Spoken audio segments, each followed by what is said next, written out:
Well, I always have a million questions for Andrew, but I haven't got any today because we're running late, and I've been told I'm not allowed to ask any. So, so thank you very much, Andrew, and I'm sure you'll be around later if anyone wants to grab you. I will be around at coffee if anyone wishes to interrogate me. Thank you so much.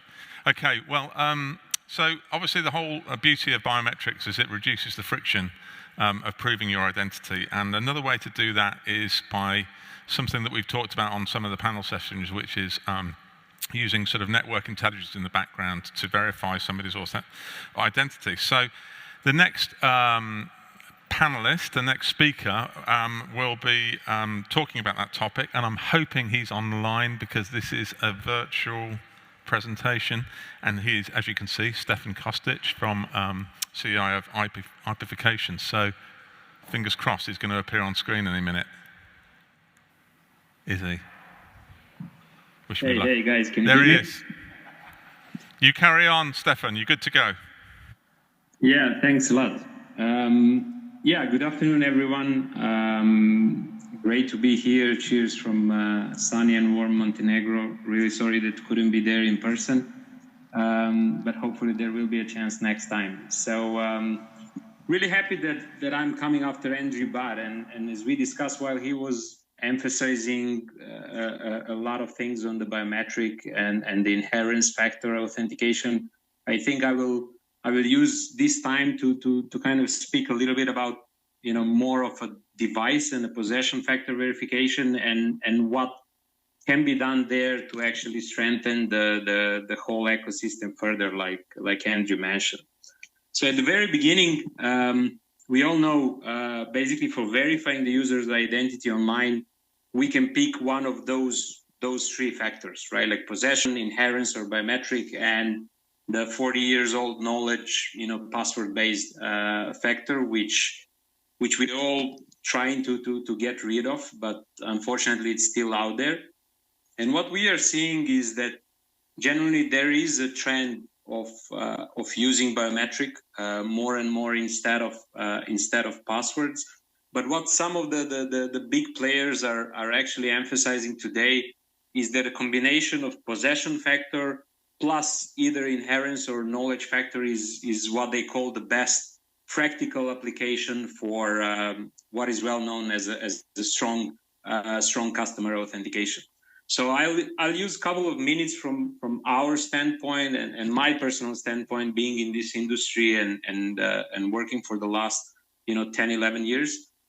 What are some of the major challenges for all of these factors? But again, with a special emphasis on the possession or what Andrew mentioned, device-based authentication, and what can be done there to further improve and strengthen up the ecosystem moving forward.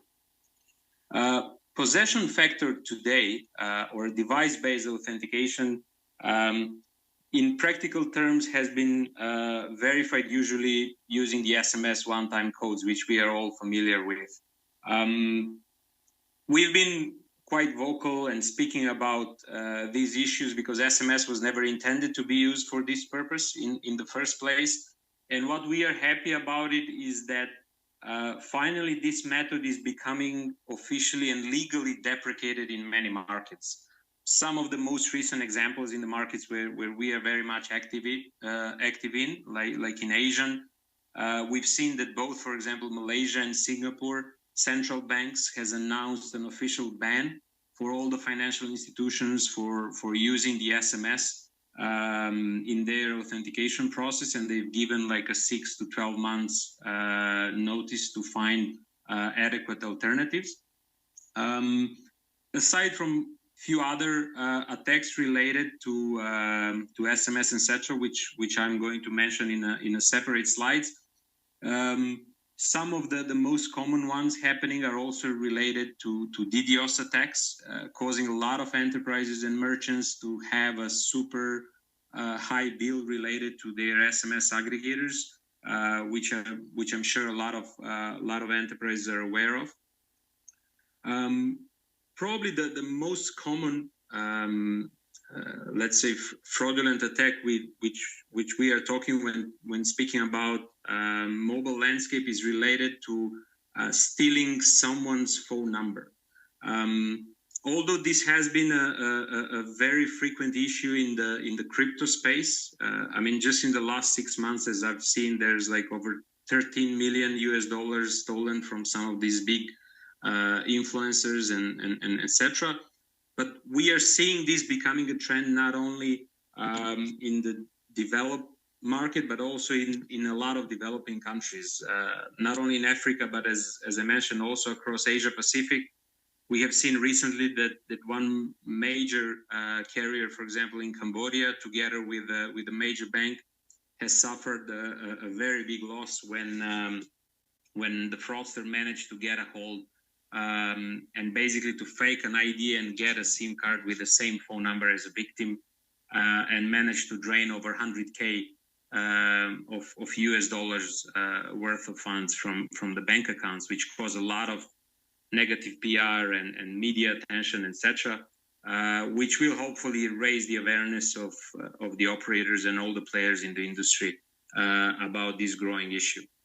In regards to knowledge factor, I guess it's no point, emphasizing this in regards to data breaches and leaked passwords. So that's why, I mean, we are all fighting and pushing for what we call the passwordless world. Going back to the possession one and device-based issues, again related to SMS, but in general for stealing the credentials online, is what we are seeing a very big growth in the phishing scams, especially in the mobile phishing scams attacks.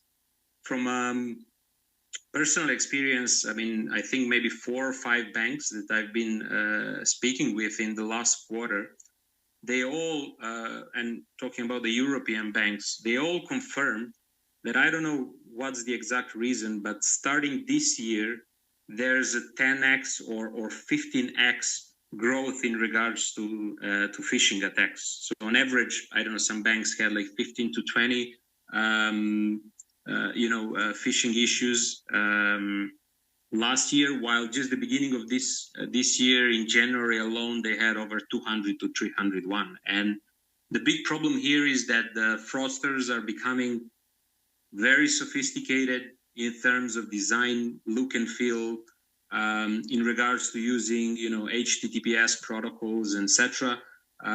So some of these particular banks fraudsters were using some kind of free vacation vouchers for 1,000, 2,000 euros, etc. And unfortunately, a lot of people, the older ones, not so tech savvy, even a regular user got tricked in this way for leaving their credentials to some fake websites, and basically a lot of their funds got drained. Andrew spoke about biometric, and I definitely agree. I mean, biometric is not the future, is definitely something that is being heavily used today. And we are seeing a lot of our clients that are using our solutions. They either have biometric or are adding biometric or web auth and many different methods here to strengthen up the authentication. But as he rightly pointed out, as a factor is not good as a standalone model. So one of the issues are related to the privacy. I mean, especially if the biometric data are stored on a remote server, and probably one of the biggest threat for biometrics today is related to a very fast development of AI technologies. Andrew did mention about the US banks, but I'm well familiar with a few Australian banks and a few banks in Singapore that they had to give up of their voice recognition authentication that they've used for high transactions, etc., especially due to very, very big development in the AI. And we've seen some of the scandals with using, I don't know, Cristiano Ronaldo voice and so on and so forth. So this method can be really compromised if the biometric provider doesn't step up their game. In regards to possession, so what's in our opinion the goal forward in regards to strengthening the possession factor?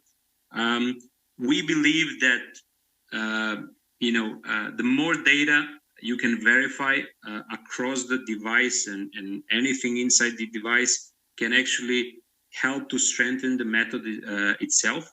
What we are doing is actually verifying 3 different possession factors, including the SIM card, including the physical device and the phone number attached to this SIM card, everything through the network, the IP address, that actually helps to address and fight some of these common frauds and challenges that exist around the SIM swap and phishing attacks.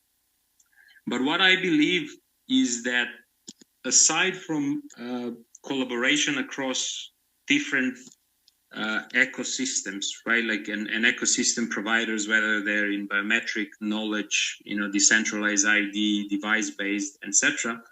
I think, and what we have seen from a kind of like a first-hand experience, that cooperation even within a single ecosystem, talking about the device and possession factor verification, is crucial for strengthening up the ecosystem further in regards to security, but also actually providing additional data for the enterprises and clients that is helping them to empower their businesses further. So even, as I said, within our area of expertise and operation within a device factor verification, we are looking at expanded partnership not only with the telecom operators but also with the other providers that are doing the credit scoring, audience profiling, phone number recycling, and so on and so forth, which are all these small signals and data that are helping to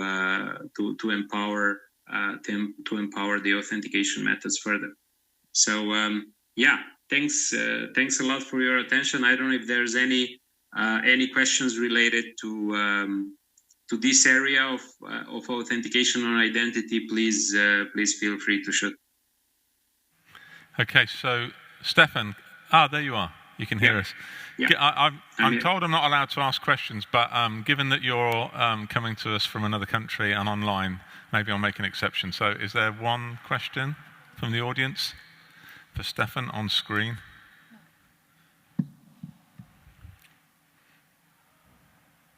Doesn't look like it. So Stefan, how can people get in touch with you if they want to find out more? What's the email address? Sure. I mean, you can write to sk@ipification.com, or please feel free to visit our websites. There's a lot of contact forms there. So yeah, happy to see how we can help you out. Thank you so much for your time today, Stefan. Thank you. Thank you, guys. Cheers.